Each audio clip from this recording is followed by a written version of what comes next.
Elle détestait ça.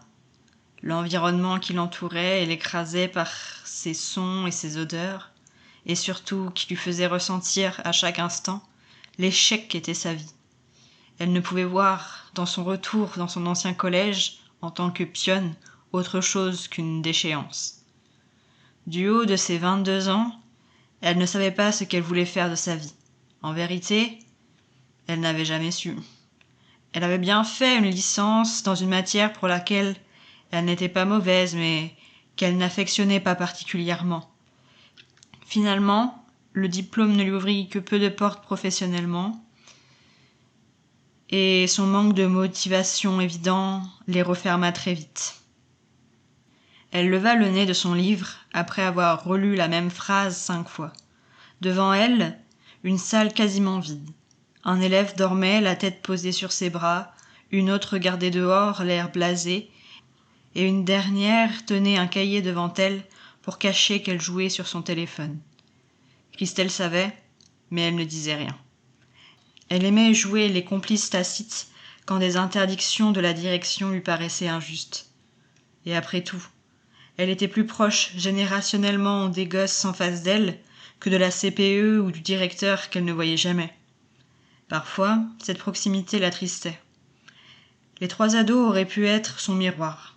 Elle aurait pu être assise parmi eux. Elle n'était pas si différente de celle qu'elle était à leur âge.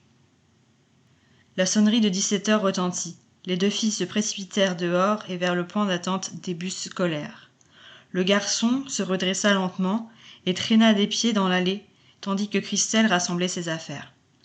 Avant qu'il ne sorte, Blandine, une collègue de Christelle d'à peine 19 ans, se glissa par la porte et sautilla jusqu'à son bureau. Elle gigotait et souriait avec malice.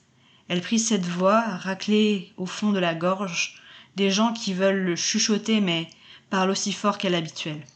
« Tu devineras jamais ce que j'ai vu !» Ces petits jeux agaçaient Christelle, surtout quand elle était pressée de rentrer chez elle. Il fallait abréger. « Dis, la petite Clara, la blonde de 4e C, là, et Jonathan de 4e A. » Le petit avec des bouclettes ?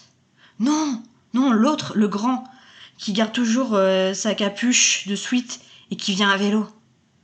Ouais, je crois que je vois, mentit Christelle. Eh ben, tu sais pas quoi ? Il se bécotait dans les toilettes. Enfin, j'espère, j'ai pas été voir s'il faisait plus. Lol.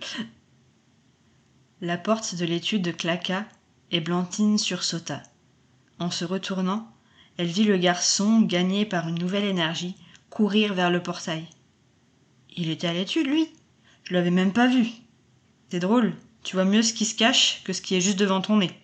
Allez, bonne soirée, à demain. Toi aussi, à demain.